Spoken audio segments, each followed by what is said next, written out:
I graduated from EMU, and we've got Fresno Pacific and Bluffton also represented here so far.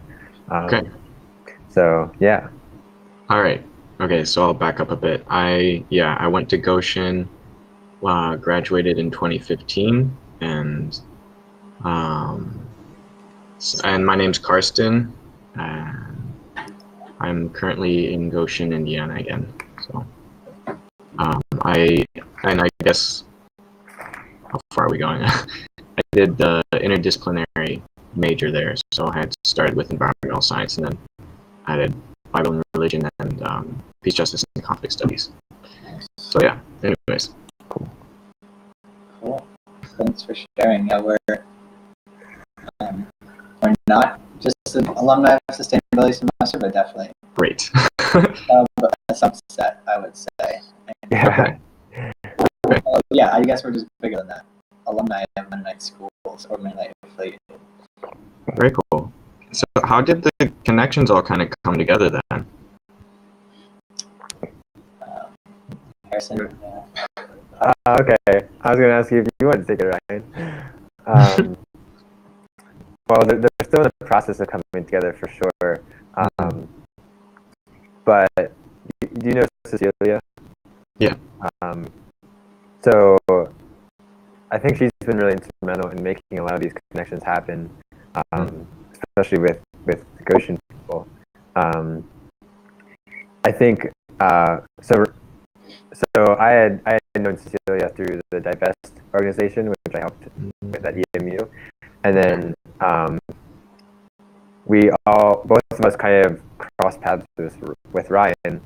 So Cecilia and Ryan ended up in Pittsburgh together, and from there it's kind of spread through our friends into this broader network of schools. So now we've got, I guess you could call them members. We're not really a member type of organization, but like we have connections at most of the Mennonite affiliated schools, whether that's current students or recent alumni. Okay. Very cool. Yeah. All right. So yeah, thanks. Sorry for derailing. No problem. Get back to it. That's cool. I think we were going to start anyway with like an introduction of what the Sustainability Alumni Network is. I think since it's already after 9, I don't know, Harrison, do you want to add any more about before we get started with content more? Do you have any other specific questions, Karsten, or anyone else? I guess the only other thing would be just in terms of like understanding our timeline. We're just over a year old now, so this is all kind of the product of like brainstorming last fall and then moving into spring semester of 2018, kind of starting to get the ball rolling with some things, and then this semester feeling like we actually have some things that are people are interested in. So we've got this newsletter that we put out semi-regularly, and we have these monthly meetings with people who are interested in various topics. And it seems like we're able to make some headway and are seeing some new faces pop up every now and then, and that's great. That's what we're looking for. So I think that's really exciting. These meetups are one of my favorite things that we've done so far. Just always different groups of people, which I think is kind of the point. We're trying to make connections with different groups of people who care about sustainability. So yeah. I'll turn it over to you, Ryan. Thanks. So you had actually joined us before we did any introductions among this group. So I start by just doing that, and so in an effort to, for those of us who know each other, to learn a little bit more, but also start at the base for those who are new. Just if everyone could say their name, and then 2 other things. Choose 1 or 2 or both.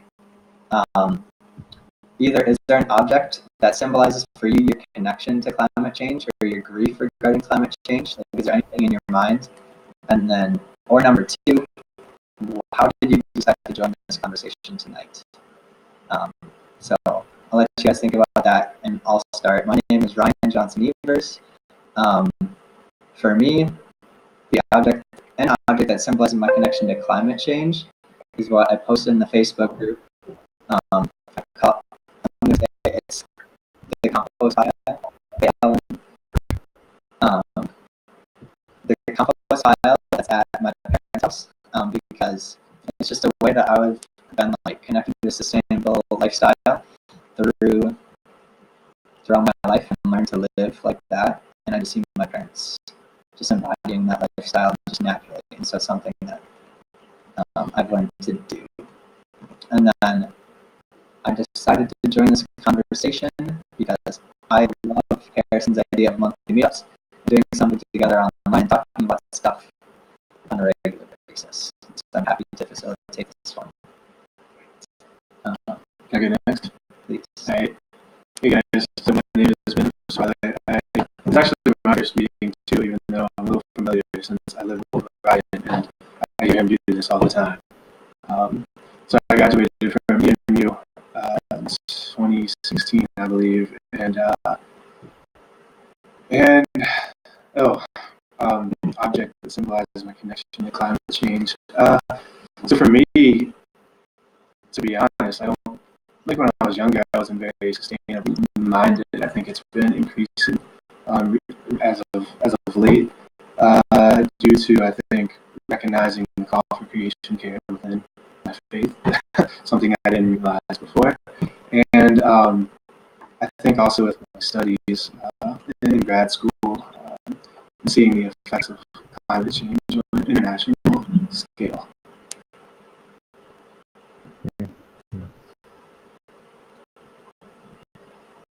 Anyone willing to go? Sure, I can go. My name is Katie Isaac. I'm a student. I'm a senior at Fresno Pacific University in California, and I'm studying environmental science and political science. As I sit here and think about my object, I think my object is the Sierra Nevada mountains, which I can see just to my east if I look outside. It's a little dark. And as I've lived here in California for the past 10 or 11 years, they've changed significantly. The amount of snow that I see on them throughout the year, there's just not as much as there used to be, and the snow becomes a lot later. So we recently had a snow, so they're beautiful now. But just the amount of snow that's on them, and then whether or not I can actually see them throughout the year, depending on the amount of pollution, is definitely something that is a daily reminder of something that's impacting the whole valley and the whole world.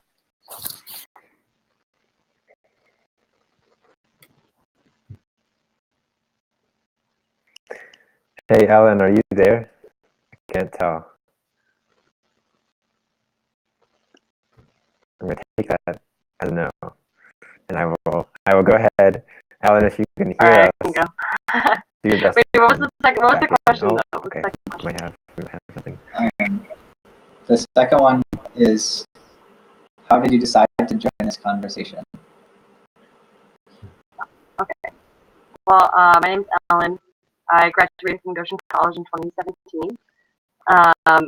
And I've just, the reason why I is joined Ellen calls, there on I your screen? care about sustainability. I think that Mennonite University is doing amazing things for climate justice, which is awesome, and also like Ryan's super inspiring and organized. That's why. We're sustainability and I'm happy to be here. Okay. Yeah, right.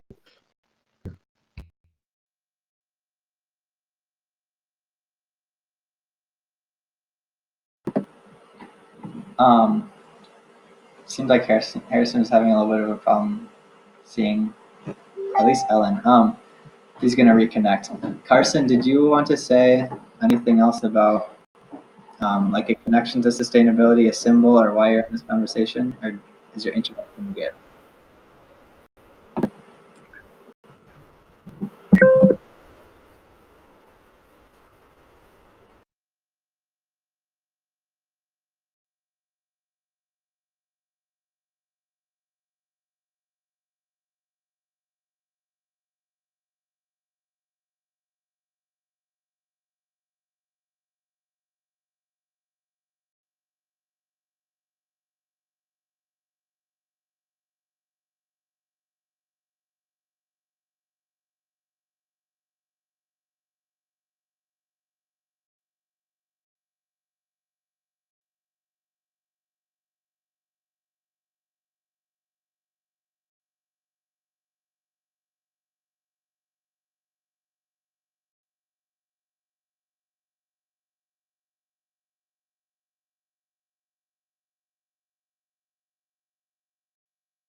That's great. Wait, did Harrison go? Harrison, did you want to jump in now that you're back? Yeah, that'd be great. Sorry for unintentionally interrupting you, Alan. I think that is what happened anyway. I couldn't hear anything you were saying, but it seems as though I was talking over you. So anyway, sorry about that. I think for me, symbol for climate change would be the blue marble picture.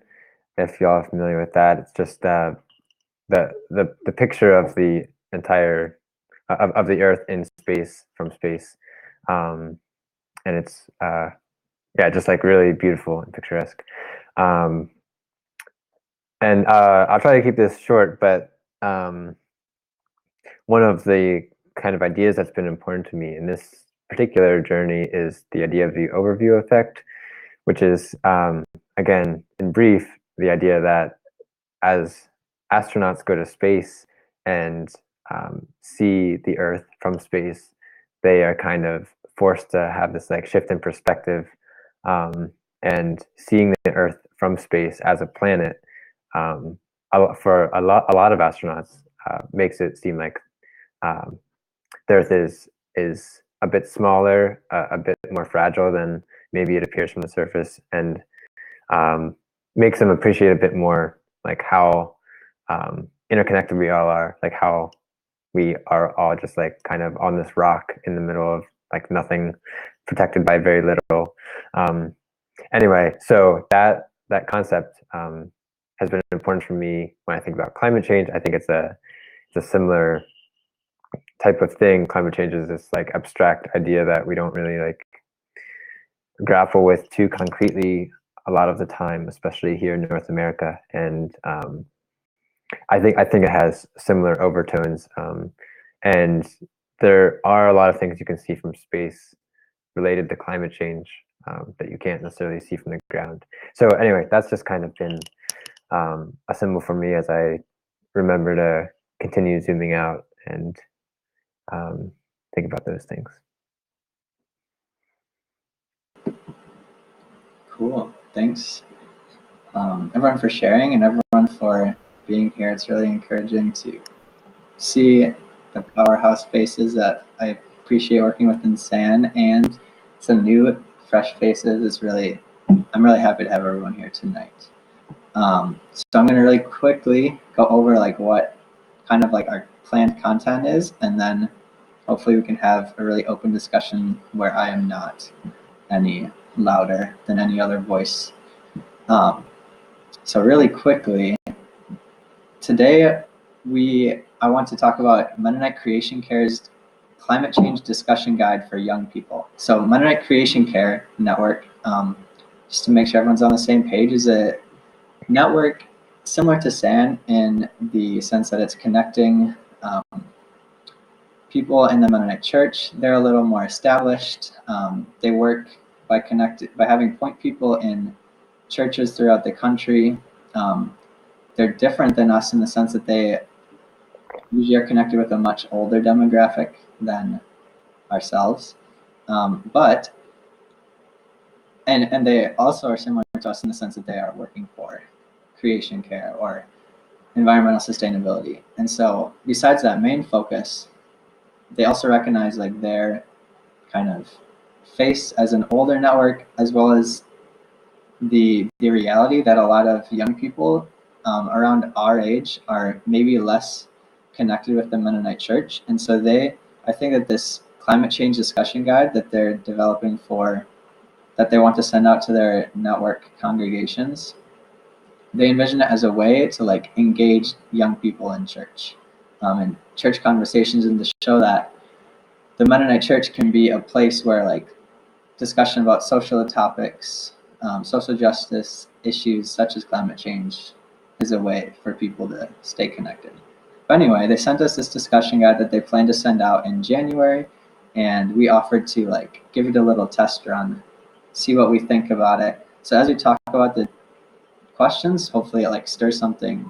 It like is meaningful for us, but you can also be thinking about like if you have any thoughts that we could provide back to Mennonite Creation Care Network for how they might improve or adjust it if necessary.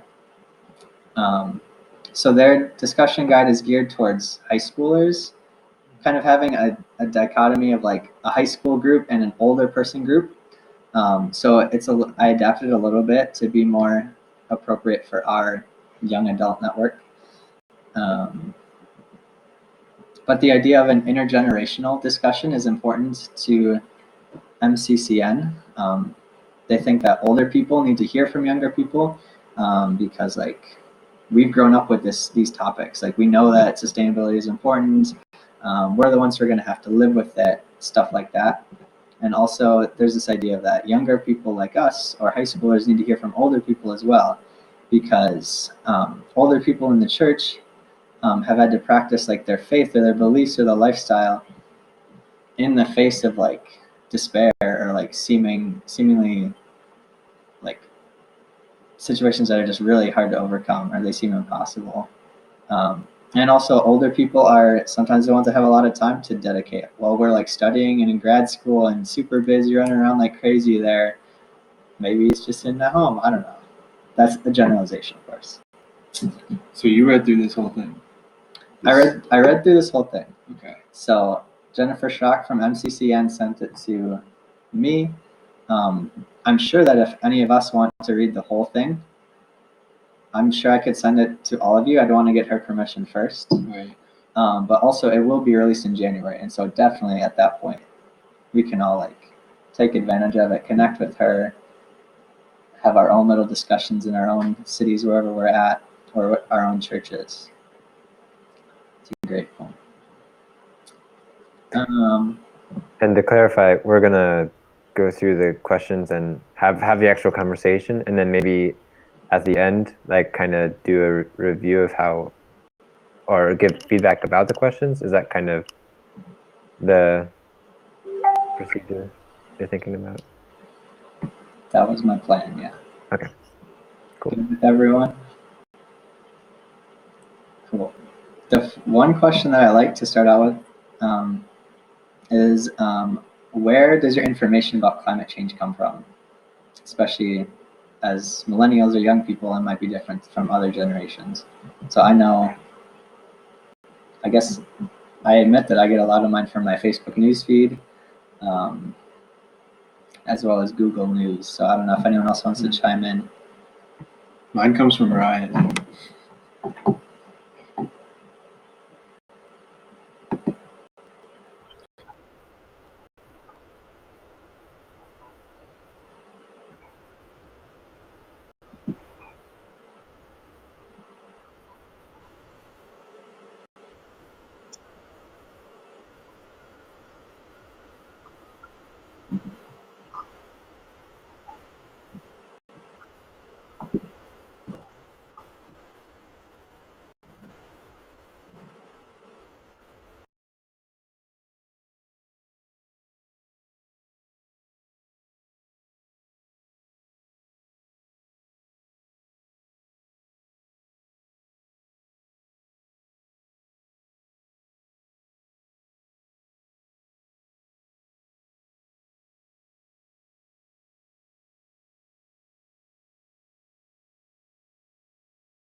I resonate with the classes part because I like, even though I graduated like a year and a half ago, I still feel like I reflect back on the things I learned in my classes and like some of like the texts that I have.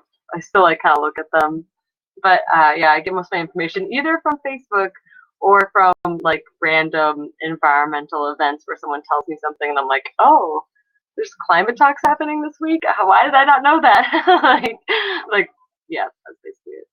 That's nice. So I would say for me, more recently, it's been in my studies as well, uh, pertaining to like I had a law class where we talked to like natural disasters and like the legal issues around that. Um, so I'm just trying to think on, keeping in the back of my mind that these are questions that are going to be geared towards, teenagers and more high school students, and how I am just now coming across a lot of climate change news and information.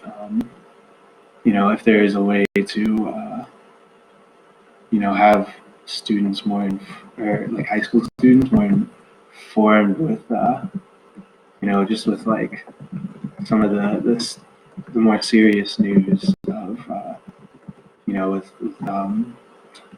legal cases surrounding climate change. Sometimes all of that kind of news goes on in the background and can be skipped over, especially by high school students.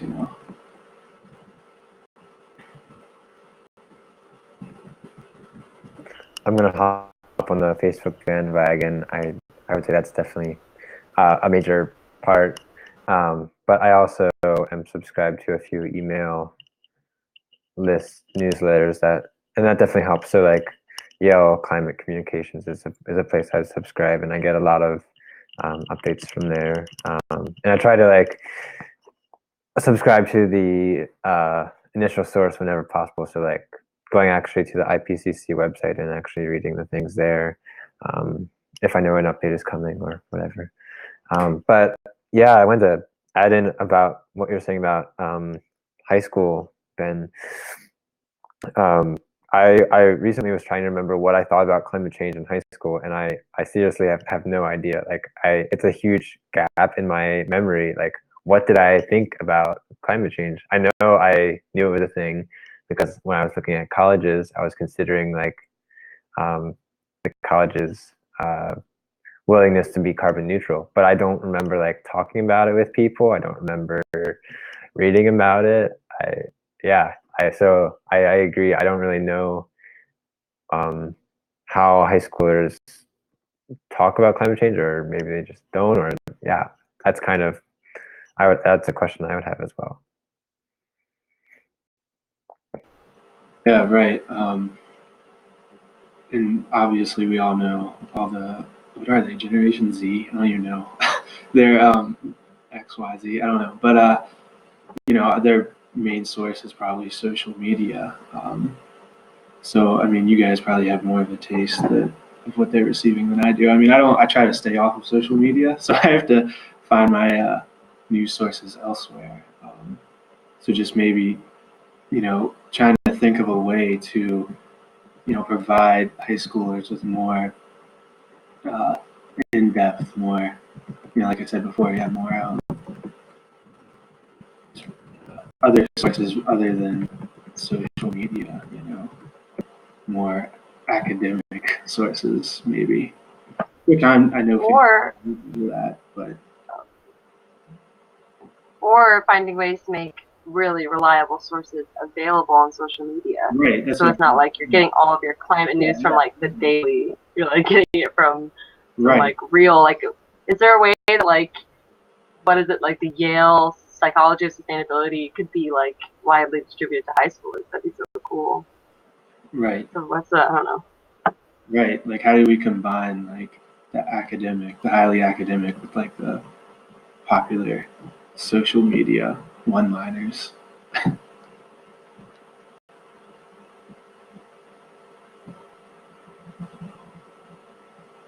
Yeah, big questions. I love that, and I also resonate with the idea of like this black hole of like, what was I thinking about the environment when I was applying for colleges? Because also it was something I thought about, but I don't know like in what context. Another thing that you brought up, I think it was Harrison, is like, were these conversations happening? And that was actually another question. So maybe we could get into that. Another question on the guide. So like, right now, I guess we could talk about now or in high school. Did people have? Do people have conversations about the environment or sustainability just naturally? Mm. Or maybe not naturally, but do they happen?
Do you feel like, can I ask a follow-up question? Is that okay?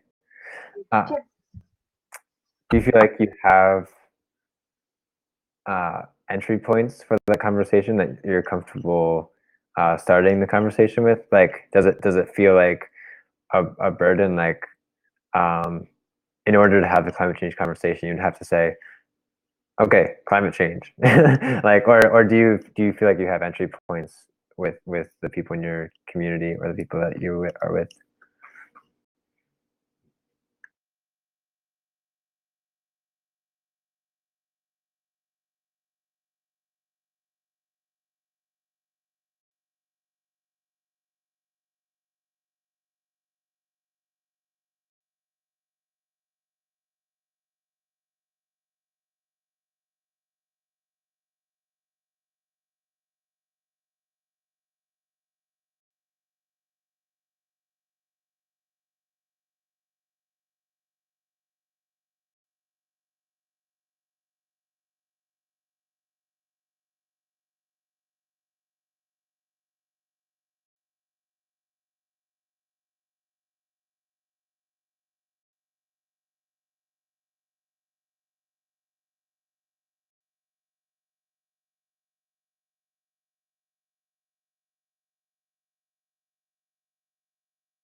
Carson, I resonate with you on the I don't know, hard to bring it up, like never really happens organically. Like I feel like whenever I bring it up, I try and like lighthearted conversation, but how can you have a lighthearted conversation about something that's not lighthearted? Like I make like little jokes. I'm like, well, good thing climate change is happening because then I can wear this coat for longer, which is like not funny, but it's like not funny, but like that gets people like they laugh usually about like, oh, haha, like climate change, that's real. And sometimes like that leads into some other conversation, but like finding ways to make climate change something you could talk about, even though it's serious, not always funny or fun.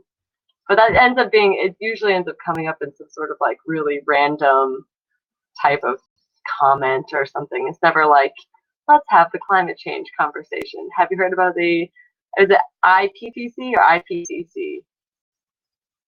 I think it's IPCC. Anyway, that's been my experience.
Yeah, I would just add to that, kind of going along with what you were saying, is the depth of the conversation is dependent upon how knowledgeable the person is on the topic. So, based on my experience, I feel like in my observation, I feel like climate change is one of those things where, especially a lot of people our age and younger, that it's like, we're like, yeah, that's important, and like, yeah, climate change, like, we gotta think about it, but it just doesn't get any deeper than that. From what I've observed, it's almost like everyone's longing to like have a impactful discussion on it or something, but it's just like no one is really that educated on the topic. Whether I'm in the office or at school, or if like someone kind of just brings it up, it's like it doesn't really get discussed any more than like the score of the football game last night. So I think that's kind of one of the issues with, again, thinking about like high school students is like, I mean, this is making me want to go like interview them now and poll them and ask them like how much they actually like know, not what they want to know. But yeah, it's almost like not even creating the space. It's just like providing, just more information on climate change and data and all of that stuff. Or else, if we don't have that, if young people don't have that, or just not knowledgeable about it, you're not going to have as impactful of conversations, as in-depth of discussions. Me and Ryan, I think we have several discussions over the past year or so, and like, I mean, Ryan, he knows a lot, and like I'm starting to learn some, and we've had some deep conversations. We still are just like, dang, like, I wish I knew more. Like, I wish like we like every time we talk, we come across something, and we're like, well, yeah, I don't really know what that means, or I don't really understand that. So I think personally for me, and I don't know, maybe I can speak for others, that's one thing that I think that would improve discussions in the workplace or at school or here or anywhere. So as many of our discussions do, I want to throw out like a counterpoint. That sounds like I'm disagreeing, but I totally affirm and agree with what you're saying. This is how our discussions go. Every time. Usually we're more arguing, but I've also, in our first meetup that didn't get recorded, unfortunately, we talked about like environmental communication, and it was what David Lehman Miller said in his presentation is that like, or maybe it was Harrison, I don't remember. Someone said like, if you enter into a conversation acknowledging like your deficiencies and the places where you don't know everything, like that can be a really powerful place to start a conversation if you're like, especially with someone who you might disagree with. So I guess be informed, but also humble. I don't know. Yeah. So I don't know what I'm trying to say. Be humble. On the same point, they also say that knowing numbers doesn't necessarily actually convince anybody about climate change. Like most of the time what gets people on the board of climate change is like an emotional connection. Like, oh hey, remember when you could skate in the lake, but now the lake won't freeze anymore. That's really sad, the kind of thing. Like those kinds of emotional connections get people like more pumped than like percentages and statistics. Yeah. I don't have any evidence for that information, but I'll try and figure it out. Sorry.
As an additional follow-up, I'm trying to figure out how to order my thoughts here, but I think one way the conversation is not happening that needs to be happening is to start with a recognition of the heaviness or the despair of it, especially for young people. So basically, our entire lives we've existed hearing that climate change will destroy our planet, and for the rest of our lives that will continue to be the case. And I think for anyone our age, that's just really heavy. And anytime the word climate change is said, all those things also kind of hitch along for the ride.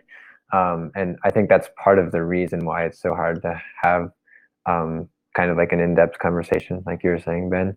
I think there's just kind of a barrier there because you can't just like it's one of those things where you either have like you make a lighthearted remark and move on immediately so that you don't have to think about it, or you have to have like a 3-hour conversation where you end up like depressed and crying.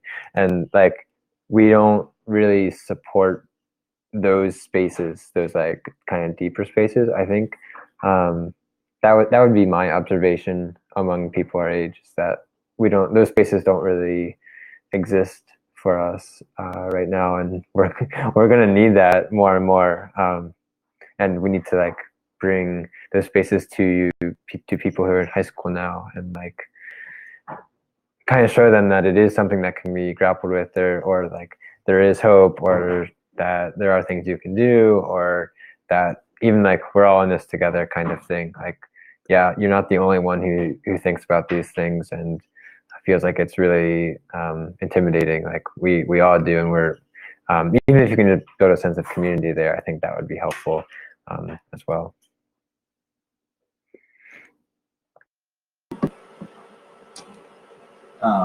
Harrison, you're the master of transitions today, because the next thing I wanted to talk about is I wanted to transition into this idea of lamenting, because in the discussion guide, it's designed to be a maximum of like 3 sessions. And so the entire second session in this discussion guide, as it's currently written, is about lamenting and dedicating time to that.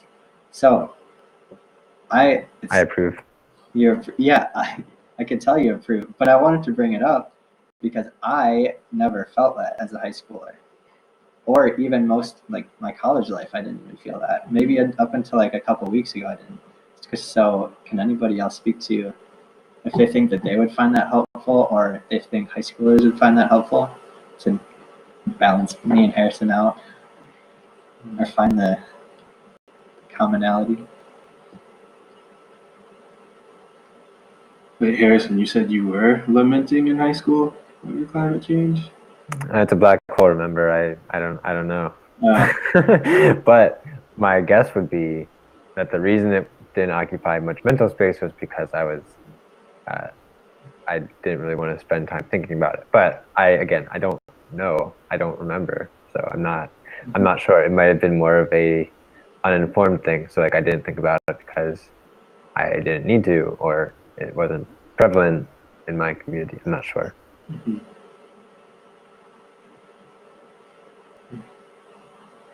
Yeah, I think getting high schoolers to lament over anything, like the whole lamentation process is like, that comes with spiritual maturity. um, hmm. Yeah, I was gonna say, like, I don't think I lamented in high school. Like, I don't even feel like my awareness of climate change was that acute in high school. It was only when, like, I was in college and actually learning, like, the information that I started really lamenting. And I think how I transitioned out of that was by turning to action. Like that was the only way I could avoid, like, the deep dip and despair of, like, climate change is happening and it's going to happen in my lifetime and I don't have any control. Like, it's just by being like, okay, I'm going to take ownership now. And so, like, I feel like I've noticed that with my friends, even my friends in Pittsburgh, like, talking about climate change always ends up, there's a bit of like, what do? I can't do anything. And so it's like, well, then do something. Like, here's these things you can do, and like places you can go, and like people you can meet that all make you inspired.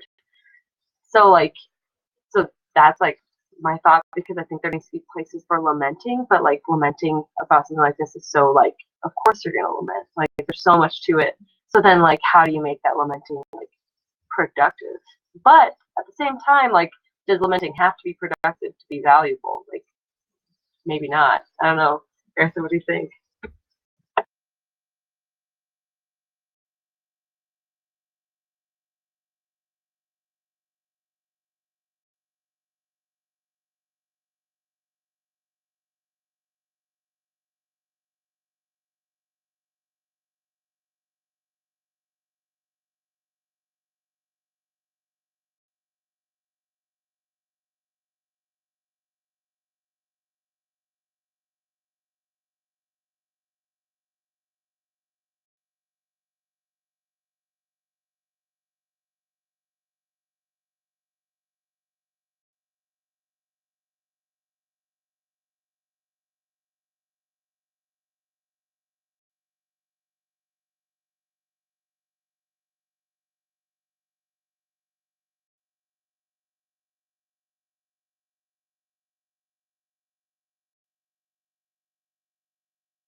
I would just say that the bottom line of lamenting is, well, I think lamenting is comes later on in the life cycle, or comes at the end of something that, you lament over something that you've struggled with, or that you've seen other people struggle with for a while, right? It's got to be something that has, been ongoing or something. Lamenting, I mean, again, looking at it from a high school perspective, I don't think, when it comes to climate change, but some of them, depending on where the youths are at, um, I feel like lamenting is something that, isn't. It just comes later, after the discussions, after the efforts, after the and it's in there some a little bit, but it's definitely not one of those things that you should force upon um, someone. I think it's just further down the line, after there's been a fight and a struggle, and sadness and sorrow, and confusion.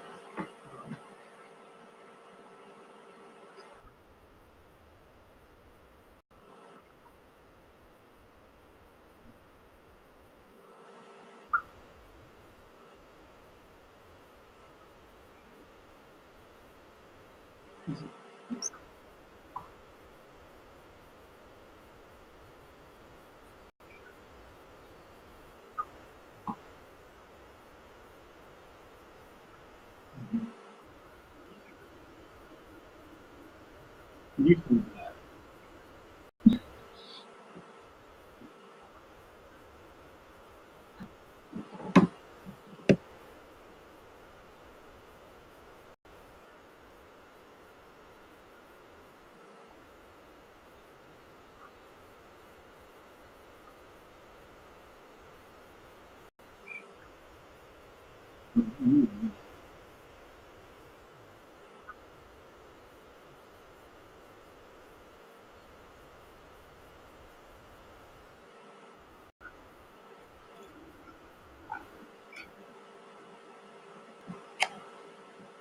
So I think in thinking back now, I think maybe the root of my comments there um, were based on my late middle school or early high school self seeing an inconvenient truth, and like that being the predominant narrative of climate change, and not really knowing what to do with that.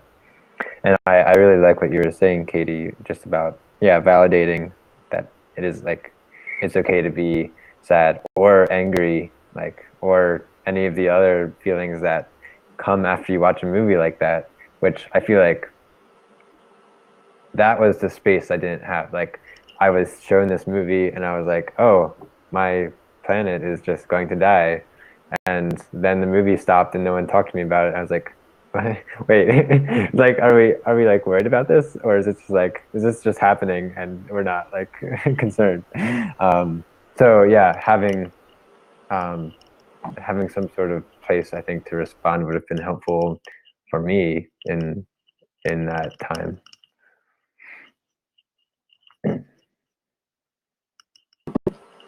Um, I want to just acknowledge the fact that it's already after 10.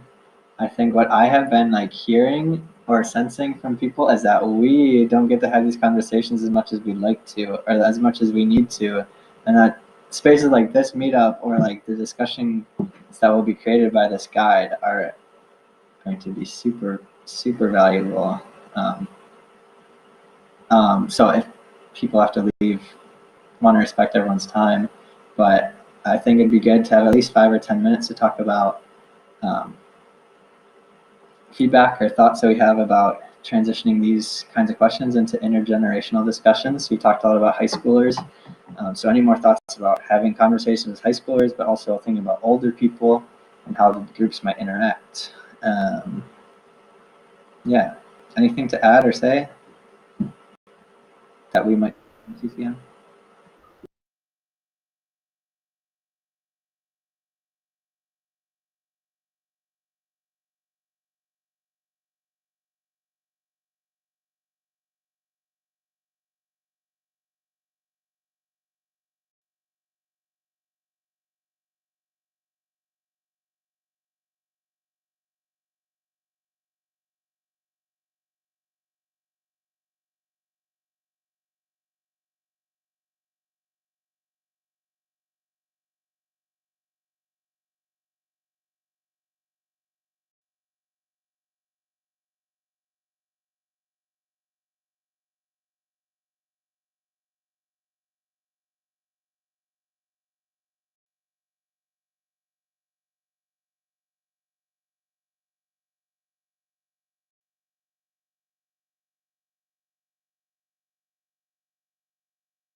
what was that phrase you used, Katie?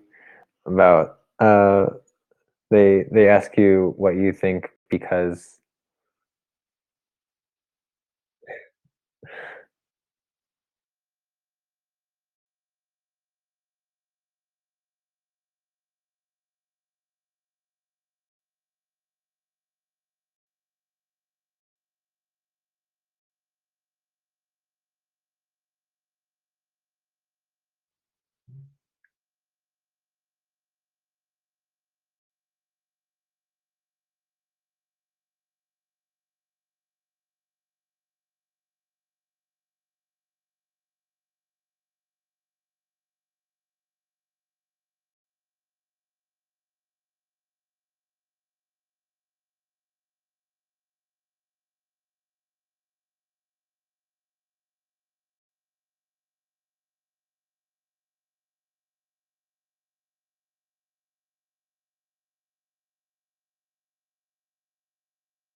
Ryan, I'm really curious. Sorry, Karsten, I'm changing the topic just a minute, but like, how many questions did we make it through on the guide? Like 3 out of like each Out of how many? of the 3 has like the ones with the most have like up to 10, I think. The one about lamenting is a lot shorter. So I guess that's one point of feedback, huh? Like people are going to be able to be selective, not get through everything. Yeah, I think if the questions are framed as here are a variety of questions, hopefully you find one that strikes a chord, rather than here's like a set of questions that you have to get through in order to make a point. Like that's not really what that is about. And as we found, we found a question that we wanted to talk about and talked about it for, I don't know, like 45 minutes. So I feel like that's kind of important to hear for her. Or like these questions, like maybe this is more than a 3-day thing. Like if you want to do a 3-day crash course on climate change between intergenerational groups, then this is great for you. Use a question, talk about it for an hour. But also like this could end up being material for like a consistent group of people talking about climate change. Like I would totally join people answering these questions if it was like, there wasn't like, oh, we have to finish all these questions today. If it's like, hey, let's do lamenting today, but we're going to do that in 3 weeks after we do these questions. You know what I mean? Okay, everyone's in the situation.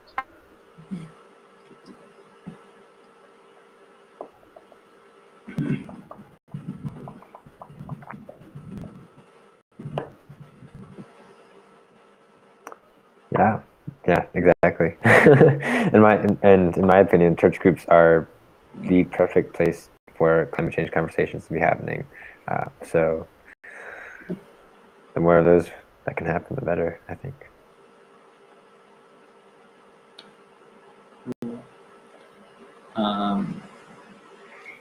I'm super torn. I have one more question that I want to ask, but I also don't want to keep people. My last question is, how could church groups engage with young adults who may feel separate from their churches? I really wanted to ask. That's something that Jennifer asked me directly. It wasn't in her discussion guide. But like, dude, if anyone can speak to that, like young adults who don't feel connected to their churches, is there a way to reach out to them and engage them in these conversations from a church's perspective? If we can answer this, we'll all be pastors.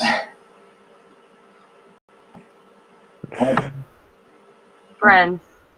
I honestly think that's like the only reason I came to youth group activities at a certain point was only because my friends were there. Like, I don't know, that's true for me. Like, I don't really want to go bowling with my youth group. Like, I don't really want to talk about Jesus. But like, I really just want to hang out with my friends. But I don't know if anyone else feels that way.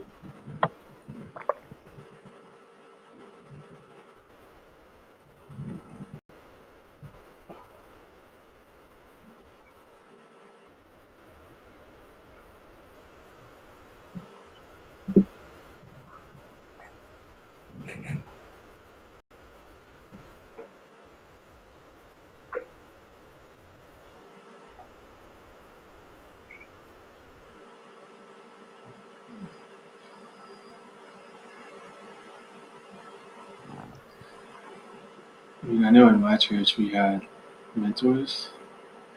That was a big thing for me. Growing up, just having like another father figure in my mentor was a male, just having another father figure in my life. And pertaining to climate change, that would be a good way to lead by example. If if we had one-on-one relationships with the youth, and then you could just lead by example, and you guys were hanging out. And if the church on Sunday mornings could also lead by example on how can we be more sustainable in church on Sunday mornings, like I haven't been to a lot of church services that are intentionally trying to be sustainable, to be honest with you.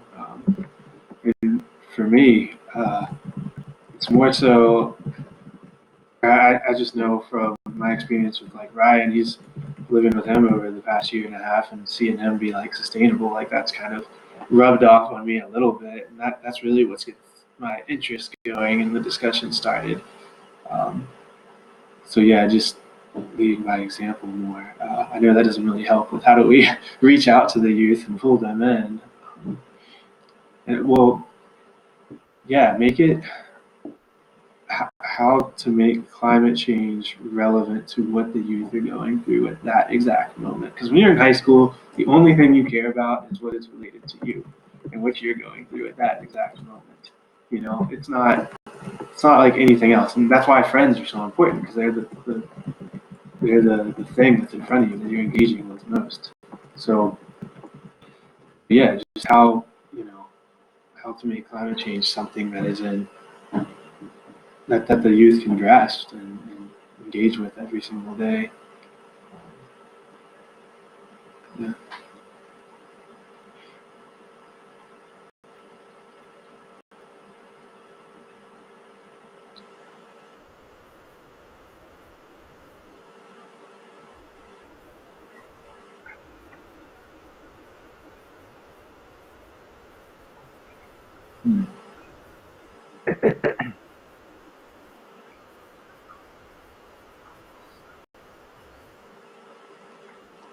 I heard the same thing as you, like our age, young adults. Oh, sorry. But relevant.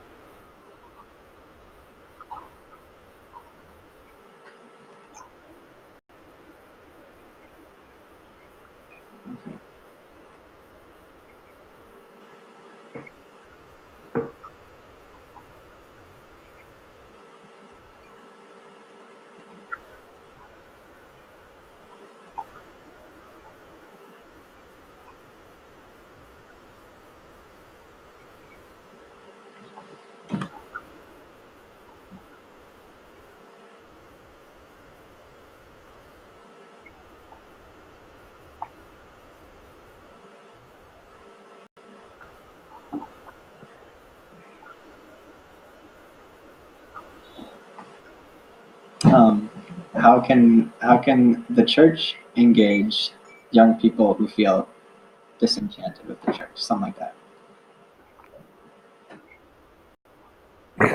That is the question.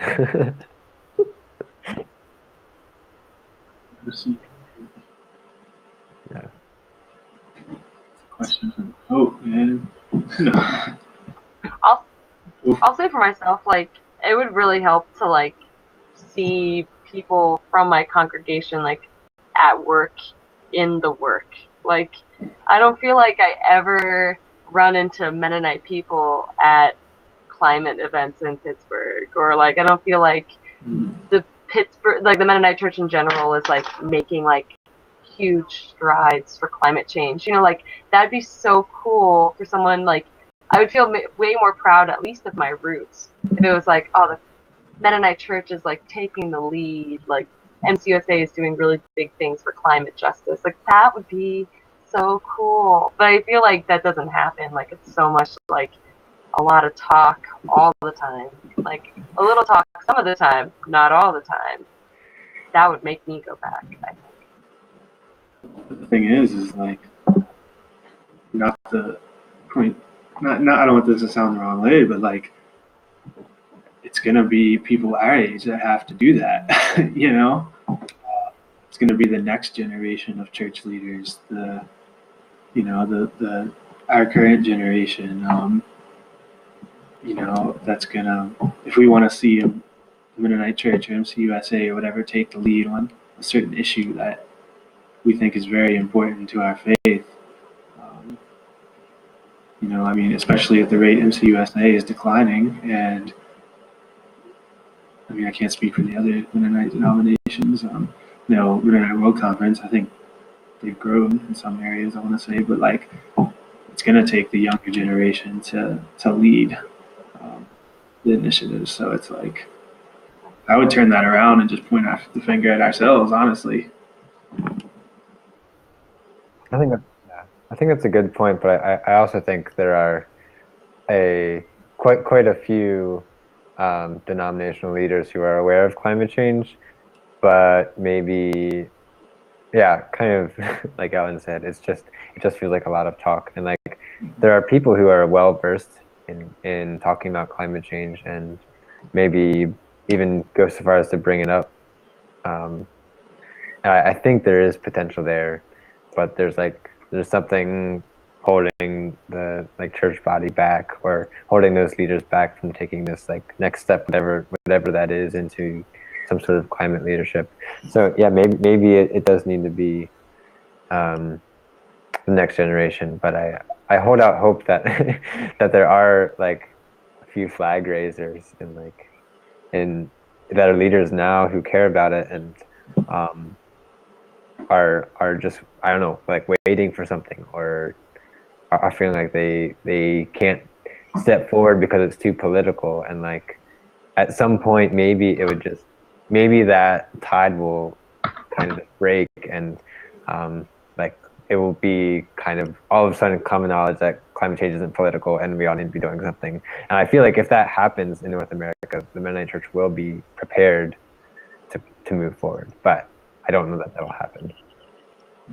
Maybe this is because I've been involved pretty exclusively with more liberal or progressive Mennonite churches, so I'm not sure what's happening in some congregations, but I feel like there are those climate leaders that exist. Like, I'm thinking about someone specifically, Carson, you know Paul Sturry? Yeah, that's what I'm thinking about. He's a Goshen guy. Okay. But he is super involved in sustainability, and I'm pretty sure he's Mennonite. I think it's just I don't know about more people like him. So maybe it's a communication thing. If I heard more about the Mennonite Church and things that they're actually doing already, then that makes me feel more inclined to be a leader in the church. That seems backwards. Maybe I should have a little bit longer. I totally vibe. I vibe with what you're saying though, Ben. That we are the people who would have to step up. We can't expect our grandparents to be the people who lead the church. It's got to be us, right? Yeah. So, You're too chicken or egg? Mennonite. Do I join the church because it's more sustainable, or do I make the church more sustainable because I want it to be more sustainable?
Yeah, that's really tough. It's just so, especially with North American Mennonites and with any initiative throughout the years, Mennonites are supposed to be it's we're not seeing the leaders of the denomination now. They're struggling because it's essentially going against their tradition that is embedded, right? Embedded Mennonite tradition of being quiet in the land.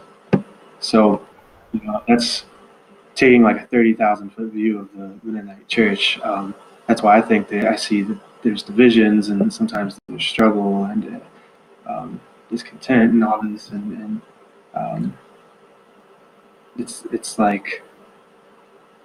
it's just the history of the church of being quiet in the land and only making a stand when there's it personally affects the church member, the church individual, you know.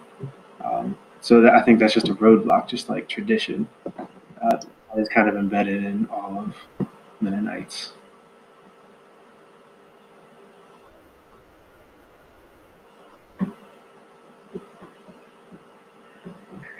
Although I think there are ways that we can respond to climate change as a denomination that still fulfill our traditions. I think MDS is a great example of that. But we just haven't brought it into our perspective that when you go to Louisiana with MDS, you are responding to climate change. You're a first responder to climate change. And I would love for that to be a shift in perspective, because I think that's really powerful, actually. Like, Mennonites are doing amazing work in that regard, in terms of, climate change mitigation, you could say, even. Well, and since climate change is so often framed about things that we're doing wrong, like, that was such a powerful message of like, hey, like, we actually are doing something. Like, are you concerned about climate change, high school student / college student? Hey, maybe there should be more like interaction between MDS and like kids, and like that lamenting being productive, like that whole idea of like action. You know, we can connect that action not only to like service and community and pacifism, but also to climate justice. Also, I'd be totally cool with doing these stand conversations, like doing like a part 2 and 3 and 4 of this kind of thing. Ryan. Well, hey, that's perfect. So Ellen's gonna be signed up to do the meetup. I didn't say that. You're trying to give me responsibility. Stop it.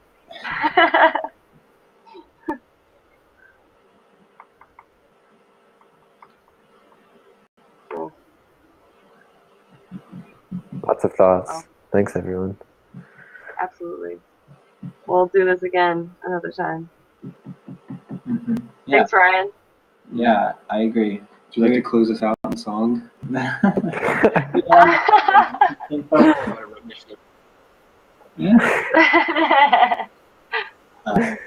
And seriously, if anybody is really sparked to lead a discussion, you're welcome to do that. Let me or Harrison know, or we'll keep doing these regardless. And it was super great to talk to everybody. Yeah. Yeah. Yeah, thanks, Ryan. Happy holidays, everybody. Yeah. Merry Christmas. Right. Have a good night, everyone. All right. See you later.